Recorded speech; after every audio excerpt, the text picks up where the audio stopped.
Magsalita. Okay, the proponent is recognized. Okay. Good morning, Your Honor.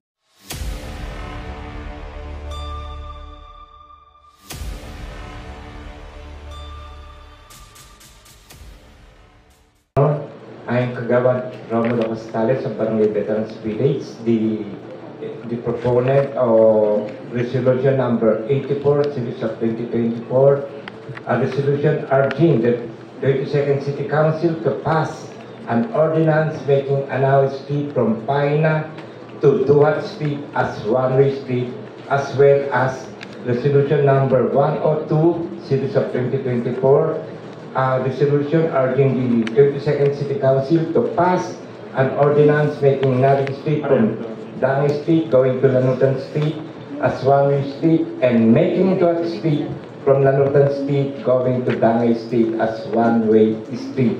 Your Honor, we have a complete documents regarding this resolution, namely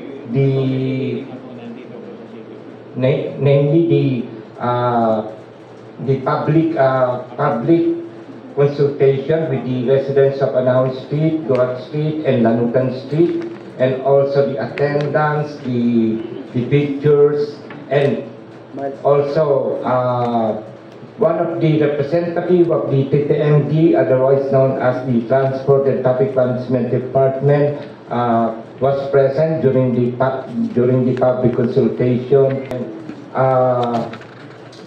It was copy furnished by our punong barangay, Honorable Josefina Choy Lantingin, as well as the City Administrator, Mr.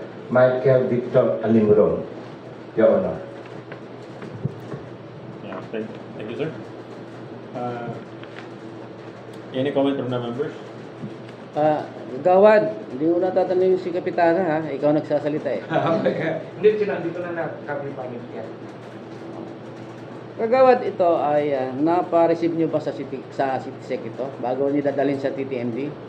Okay, ganito po kasi nangyari, sir. Yan, kwenta pa. Si Councilor TJ, kausap ko, sabi niya, humingi ako ng tulong para siya maging proponent o introducer na itong resolution na ito. Sabi niya, okay. So, kausap ko si Kagawad Sheila Ubales, kanyang admin officer. Hiningin niya sa akin yung public hearing, tapos yung attendance, minutes, pati yung attendance ng TTMD representative, pati rin yung recommendation, interposes no objection with regards to the topic scheme. Ngayon, na-produce po namin lahat po yun, no? So, it was forwarded to the office of the Councilor TJ Canalay. Ngayon, hindi namin akalain po na ang TTMD nag-forward po ng sagot nila dito sa City. And we were also surprised na meron pong hearing. Actually, it was postponed kasi may bagyo po no? So ngayon, tapos natuloy na po ngayon. Kaya sabi ko, hindi kaya magkakadoble kasi meron doon kay Councilor TJ, tapos may hearing ngayon.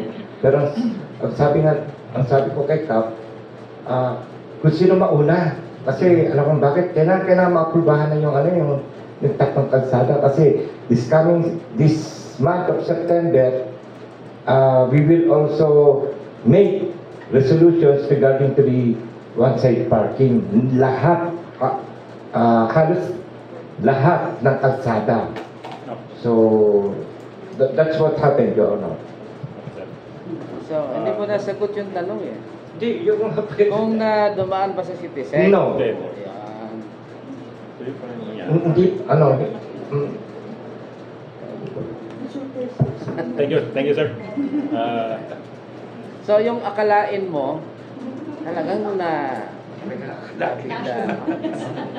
Tama yung ginawa naman nila. Tama.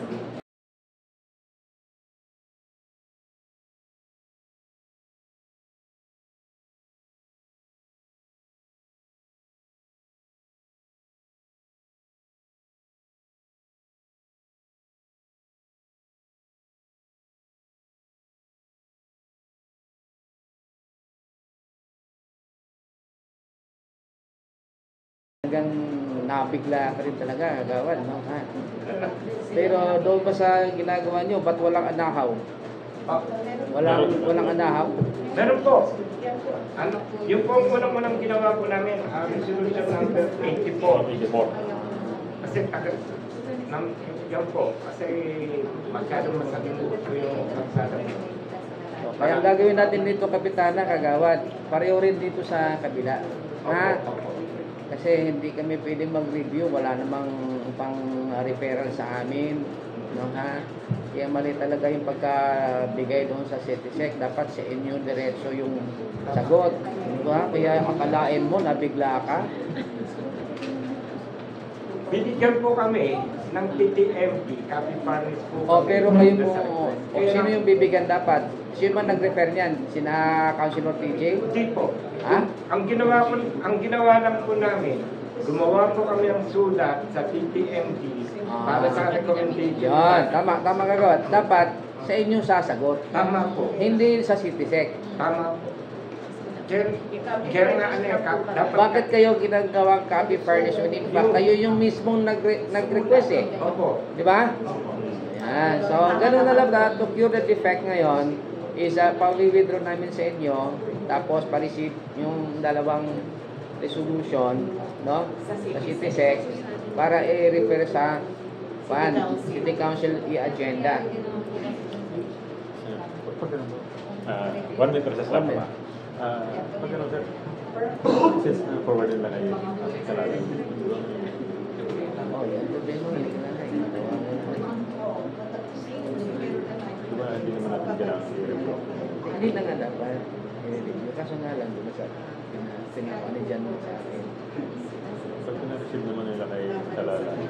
Hindi kikalalay sa akin. Sa CITISEC. Para ilagay sa agenda. Sige. Para Oo. Yan. Okay, meeting report. Nakarehis naman, di ba? Okay. So, ganun mo gagawa natin yung kagawad sa kapitana, ha? Okay. At saka yung sekretary mo, sa susunod, puntahin mo, ha? Yan ang narinig ko sumakasakit ako. Nagkakasakit. Sana walang sakit sa susunod. O, kasi ang dami kong babaguhin, o. Oo, ha?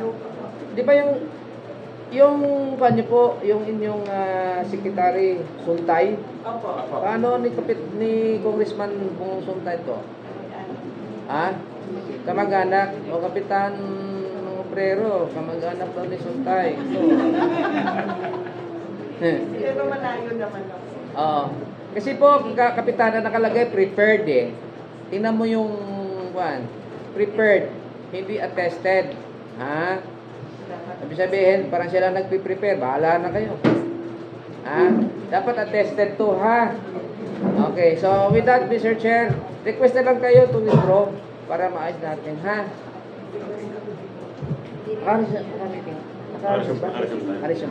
Mr. Chairman, we would like to withdraw resolution number 84 and resolution number 102 and permission to leave. Hindi pa nga hindi pa nga nag-rule eh. Permission to leave na nga. All required documents. Okay, Mr. Chair, there is a request to withdraw. I move that this request shall be granted. Duly seconded.